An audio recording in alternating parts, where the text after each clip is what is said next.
போராளி அவருவாக்கம் ராசு அவர்களே, அவருவாக்கம் கீழ்குப்பம் மீனவரணி ஒன்றிய செயலாளர் அருமை அண்ணன் ரமேஷ் அவர்களே,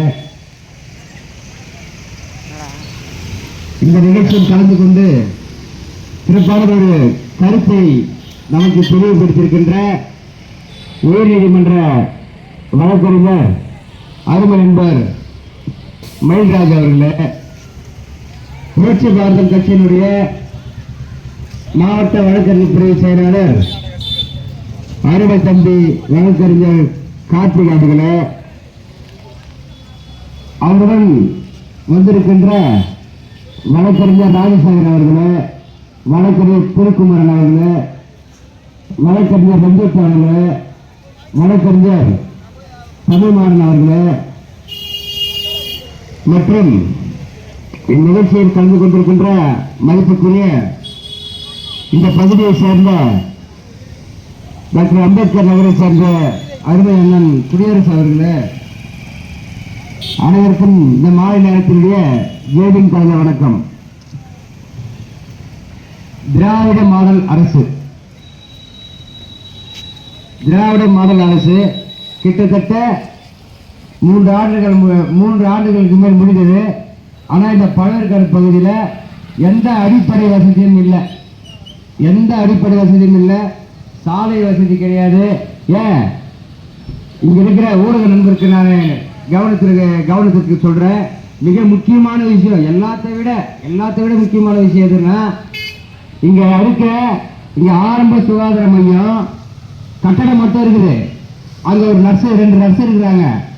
ஆனா அங்க ஒரே ஒரு மருத்துவர் காலையில் வராரு, 11 மணிக்கு போயிடுறாரு. இரவு நேரத்தில் மருத்துவர் இல்லை. இதனால பல உயிர்கள் இங்க பழவேற்காடு மருத்துவமனை பல உயிர்கள் தெரியாம போயிட்டு இருக்கு. இது யாரும் சொல்றது இல்லை. இந்த பகுதி மக்களுக்கு தெரியும், இங்க இருக்கிற மருத்துவமனை டாக்டர் கிடையாது, ஏதோ ஒரு நர்ஸ் இருக்கிறாங்க. அந்த நர்ஸ் என்ன ஊசி போடுறாங்க யாருக்கும் தெரியாது. இது சம்பந்தமா இந்த பகுதி மக்கள் பல முறை மனு கொடுத்துருக்காங்க. இங்க 4 மருத்துவர்கள் இருக்கிற ஒரே ஒரு மருத்துவர் இருக்காங்க. இங்க இருக்கிற மக்கள் எல்லாம் உழைக்கிற மக்கள். என்ன நேரத்தில் இங்க மருத்துவர் இருக்கணும், இங்கிருந்து பொன்னேரிக்கு வரத்துக்குள்ளே இங்க இருந்து உயிர் போயிடுது. இது சம்பந்தமா பல முறை மனு கொடுத்த எந்த நடவடிக்கை இந்த அரசு எடுக்கல.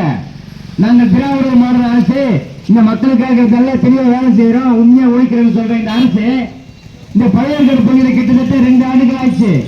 ஏன் மருத்துவர் இல்லை? அப்ப திராவிட மாடல் ஆட்சிக்கு தெரியாதா? ஏன் மு க ஸ்டாலின் அவர்களுக்கு தெரியாதா? ஏன் எவ்வளவு கேவலமா இருக்கு இந்த மக்களை இன்சாய மக்களா? பழையர்காட்டில் இருக்கிற மக்கள் ஒன்றும் தெரியாத மக்களா? அப்ப இந்த மக்களுக்கான அடிப்படை வசதி வேற எதுவும் கேட்கல, பணம் கேட்கல, இடம் கேட்கல, சொத்து சொந்தம் கேட்கல. இங்க இருக்கிற மருத்துவமனையா மருத்துவர் இல்ல, ஒரு மருத்துவரை உருவாக்க முடியாத இந்த ஆட்சி எப்படி ஒரு தரமான ஆட்சியா இருக்கும்? அதுக்கு தான் நம்ம எல்லாம் யோசிக்கணும். பலராமன் சிறுநீட்டிலிருந்து பலராமன் தான் ஓட்டு போட்டுருவோம் ரெட்டைலைக்கு. யாராவது எந்த ஊர்ல இருந்து யாராவது காங்கிரஸ்ல கை சின்னத்துல ஓட்டு கேட்டா ஓட்டு போட்டுருவோம். மூஞ்சி மூணு தெரியாத ஓட்டு போட்டுருவோம். யாரு வேணாலும் ஓட்டு போட்டு தள்ளுறதுனாலதான் இன்னைக்கு நம்முடைய அப்பாவி மக்கள் பாதிக்கப்படுறாங்க. இன்னைக்கு முகத்து வாரம் முடங்கி கிடக்குது, பச்சையாவரம் பிரிச்சு பாதியில் நிக்குது.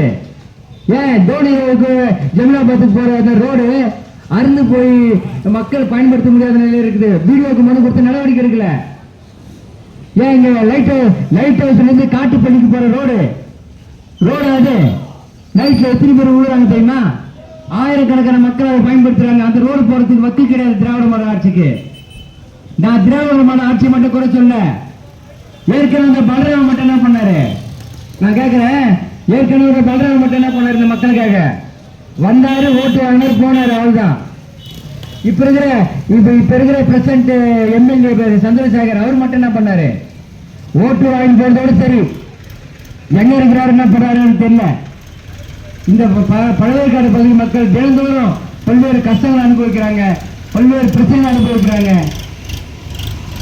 இதுக்கெல்லாம் காரணம் என்னன்னா, நம்ம அரசியல் விழிப்புணர்வு வேணும், அரசியலை பத்தி தெரிஞ்சுக்கணும். ஏதோ நமக்கு என்ன ஆச்சு, அரசியல் நமக்கு தேவையில்லை அப்படின்னு போகக்கூடாது. 18 வயசு ஆகிட்டாலே அரசியலை பத்தி தெரிஞ்சுக்கணும். அப்படி தெரிஞ்சா மட்டும்தான் நம்முடைய அரசியலை புரிஞ்சு கொண்டு நல்ல தலைவரை உருவாக்க முடியும்.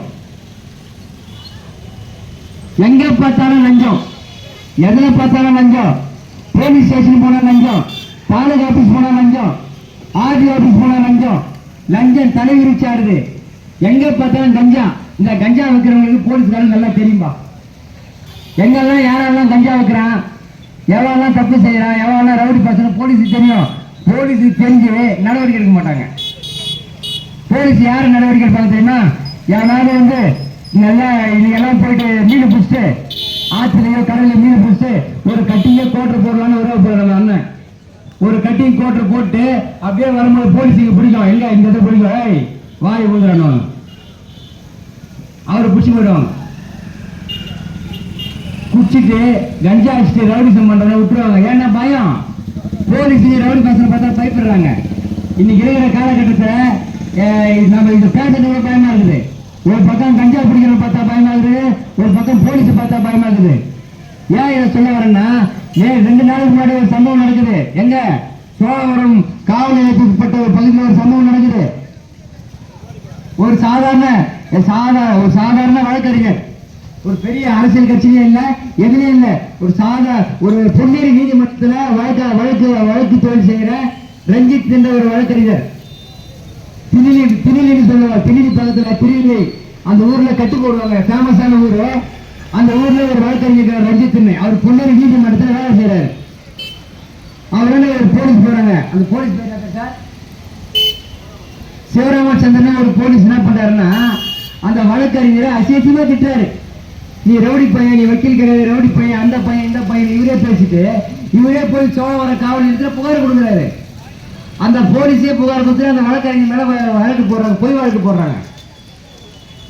ஏன் இதை சொல்ல வரேன்னா, இந்த சமுதாயத்தில் இந்த மக்களாக ஒரு வழக்கறிஞருக்கே பாதுகாப்பு இல்லை. இந்த மாதிரி சூழ்நிலை இங்க இருக்குது. ஒரு வழக்கறிஞருக்கே பாதுகாப்பு இல்லைனாக்கா சாதாரண மக்களுக்கு எப்படி பாதுகாப்பு இருக்கும்? இங்க போலீஸ் எல்லாம் வேற மாதிரி இருக்கிறாங்க. இப்படிப்பட்ட சூழ்நிலை இந்த மக்களை காப்பாற்றுறதுக்கு யாரும் இல்லாதனால நம்மெல்லாம் அரசியல் விழிப்புணர்வு வேணும். அரசியல் விழிப்புணர்வு தான் மட்டும்தான் இந்த சமுதாயத்தை காப்பாற்ற முடியும். ஆனா இங்க பாரு, எந்த ஒரு கட்டுப்பாடுமே இல்லை. யார் எக்கேடு கெட்டு போனா நமக்கு என்ன? யாரும் வந்தாலும் அன்னைக்கு வரும்போது கண்மூடித்தனமா ஒரு ஓட்டை போட்டு நம்ம யாரோ ஒருத்தர் எம்எல்ஏ எம்பி ஆக்கிட்டு போயிடுறோம். எப்பயாவது வந்து எம்பி வந்து பார்த்துருப்பாரா? 7 நாள் ஆகுதுங்க. ஒரு எம்பி உருவாகி இந்த பழவேற்காடு பகுதி சிறப்புமிக்க வல்லாட்டு சிறப்புமிக்க இந்த பகுதியில ஒரு எம்பி எத்தனை பேரை வந்து பார்த்துருப்பாரு? எத்தனை குறைகளை மீட்டு இங்க பழவேற்காடு பகுதியில் இருக்கிற எத்தனை குறைகளை இந்த எம்எல்ஏ தீர்த்திருப்பாரு? எதுவுமே கிடையாது. இதெல்லாம் நம்ம உணரணும். நமக்கான அரசியல் தலைவர்களை உருவாக்கணும்.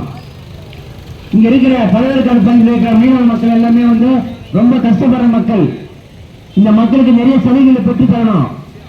இந்த மக்களுக்கு கல்விக்கான உதவிகளை பார்க்கணும். இந்த பகுதியில் ஒரு அரசு கல்லூரி வரணும். இந்த பஸ் ஸ்டாண்டு, இது பஸ் ஸ்டாண்டே கிடையாதுங்க. தயவு செய்து பதிவு செஞ்சுங்க. இந்த பகுதியில பலராமன் 10 ஆண்டுகள் எம்எல்ஏ வந்திருக்கிறாரு. இதுக்கு பொன்ராஜ் 5 ஆண்டுகள் எம்எல்ஏ வந்திருக்காரு. இப்போ காங்கிரஸை சேர்ந்த துரை சந்திரசேகர் எம்எல்ஏ வருகிறாரு. இந்த இடத்துல ஒரு பேருந்து வசதி செய்து கொள்ள முடியுதா? ஒரு மக்கள் தினமும் எவ்வளவு பேர் கஷ்டப்படுறாங்க யோசிச்சு பாருங்க. அதே போல 7 மணினா பஸ் கிடையாதுங்க. 7 மணினா பஸ் இல்ல. இந்த மாதிரி ஒரு பொறுமையான ஊரு இது எங்கேயுமே தமிழ்நாட்டில் இருக்காங்க. 7 மணிக்கு மேல பஸ் இல்லை. அப்படி பஸ் இருந்தாலும் நிக்கிறது இடையே போயிடுறாங்க. இதெல்லாம் யாரு கேட்கறது? இந்த மக்களை யார் பாதுகாக்கிறது? ஏன் இங்க இருக்கிற சட்டமன்ற உறுப்பினர் கேட்க மாட்டாரா? இங்க இருக்கிற மக்கள் பிரதிநிதி கேட்க மாட்டாங்களா? இந்த இடத்துல பஸ் நிற்கிறது வசதி இல்லாம இவ்வளவு பேர் ஆட்சி செய்யறாங்க. ஏடிஎம்கே ஆட்சி செய்யறாங்க, டிஎம்கே ஆட்சி செய்யறாங்க. ஏன் ஒரு பஸ் நிக்கிறதுக்கு ஒரு இடத்த ரெடி பண்ண முடியாதா? இந்த மக்கள் அமைதியா போயிட்டு வர முடியாதா? அவசரத்துக்கு ஒரு வண்டி எடுத்துட்டு போக முடியாதா? இந்த இடத்துல எவ்வளவு பிரச்சனை நடக்குது. டேய் நீ முன்னாடி போறான்றா, டேய் நீ பின்னாடி வரான்றா, நீ என்ன வரான்றா, இங்க சட்டை நடக்குதுங்க. ஒரு பஸ் வசதி, பஸ் நிக்கிறதுக்கு இடம் இல்லாம சண்டை நடக்குது. எத்தனை பேர் அடிச்சுக்கிறாங்க? இருக்கிற ஒட்டுமொத்த அரசியல்வாதியும் இந்த சாதாரண மக்களை ஏமாத்திட்டு போறாங்க. நம்ம ஏமாந்துட்டே இருக்கிறோம். நம்ம ஏமாந்தது ஓகேங்க. நமக்கு பின்னாடி இருக்கிற நம்ம குழந்தைங்க எப்படி நிம்மதியா இருக்கணும் யோசிப்பாங்க. நம்முடைய வரும் தலைமுறை நல்லா இருக்கணும்னா அரசியல் விழிப்புணர்வு வேணும். நம்முடைய ஓட்டை யாருக்கு போகணும்னு தீர்மானிக்கணும். காசுக்காக ஓட்டை வைக்காதீங்க. நம்ம எல்லாம் சுதந்திரமா இருக்கிறோம், எல்லாம் நிம்மதியா இருக்கிறோம், வாழறோம்னாக்கா காரணம் பாபா சாஹேப் அம்பேத்கர். பாபா சாஹேப் அம்பேத்கர் எத்தனை பேருக்கு தெரியும்? தெரியல. ஆனா இன்னைக்கு தமிழ்நாடு போதையோட கூடாரம் மாறிச்சு. ஏன் இந்த அரசை ஒழிக்க கூடாதா? அண்ணன் திருமாவளவன் அவர்கள் சொல்றாரு, நான் மதுவிலக்கு மாநாடு நடத்துறேன், மதுவிலக்கு ஒழிக்கிறேன்ற. ஒழிய நல்லது. எங்க அண்ணன் திருமாவளவன் ஒழினா கூட்டணி இருக்கிற நீ மதுவிலக்கு கொண்டு வர கூட்டணி வெளியே போன எங்க அண்ணன் நீ ஏன்னா டிமாண்ட் வைக்கிற? டிமாண்ட் வைனா நான் மதுவிலக்கு ஒழிக்கணும், இல்லை கூட்டணி விட்டு நான் எம்எல்ஏ நான் ரிசைன் பண்றேன், 2 எம்பி ரிசைன் பண்ண சொன்னா இதுதானே கெட்டு. அங்கே இருந்துக்கிறேன், நான் அடிக்கிற மாதிரி அடிக்கிறேன், நான் இது பண்ற மாதிரி பண்ண எப்படினாரு. இன்னைக்கு குடிக்காத பள்ளிக்கூடம் படிக்கிறவங்க, காலேஜ் படிக்கிறவங்க எல்லாமே குடிக்க ஆரம்பிச்சான். காரணம் என்னன்னா திமுக சாரா இருக்குது. நீங்களே சாரா வைப்பீங்க, நீங்களே போலீஸை போடுவீங்க, நீங்களே குடிப்பீங்க, நீங்களே ஒரு பொலிச வேலை செய்யறவங்க மீன் பிடிக்கிறவங்க போயிட்டு 10,000 ஃபைன் கட்டுறாங்க குடிச்சு. இவ்வளவு பெரிய அசிங்கம் அவமானம் கேவலம் எங்கடா இருக்குது? தமிழ்நாட்டில் மட்டும்தாங்க இருக்கு. தமிழ்நாட்டில் தாங்க ரொம்ப கீழ்த்தரமான ஆட்சி நடக்குது. அரசியல் அமைப்பு சட்டம் மாதிரி நடக்கவே இல்லை. இதெல்லாம் மாற்றணும்னா அந்தந்த பகுதியில் இருக்கிற மக்கள் சுய கௌரவத்தோடு தலைவர்களை உருவாக்கணும். காசுக்காக ஓட்ட போட்டோம்னா நம்ம நிக்கிறதுக்கு பஸ் ஸ்டாண்ட் இருக்காது, நிம்மதியான வாழ்க்கை இருக்காது, எதுவுமே இருக்காது. ஏன்னா போதையுடைய கூடாரமா மாறிடுச்சு. அதே போல எல்லாத்துலயும் ரொம்ப மரியாதையே கிடையாது, யாருக்கும் மரியாதை கிடையாது, உயிர் குத்தவராக கிடையாது.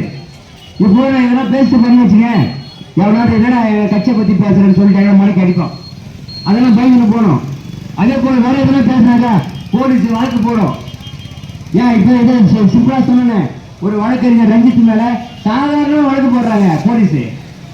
இப்ப போலீஸ் எல்லாம் ரவுடியா மாத்திக்கிறாங்க தெரியல. இந்த ஆட்சியில எங்க பார்த்தாலும் கொலை, எங்க பார்த்தாலும் திருட்டு, எங்க பார்த்தாலும் நினைவு நடக்குதுங்க. இதெல்லாம் கட்டுப்படுத்த முடியாத இந்த திராவிட மாடல் அரசு. நாங்கள் தான் பயங்கரமா சமூக நீதி பேசுறோம், அதை பேசுறோம், இதை பேசுறோம்னு மாறு தட்டிக்கிறாங்க. நம்ம ஏன் இது மாதிரி திருமண கூட்டங்கள்லாம் நடத்துறாங்கன்னாக்கா சில தகவல்களை இந்த மக்களுக்கு பரிமாறணும், இந்த சில செய்திகளை இந்த மக்களுக்கெல்லாம் நம்ம சொல்லணுன்றதுக்காக தான்.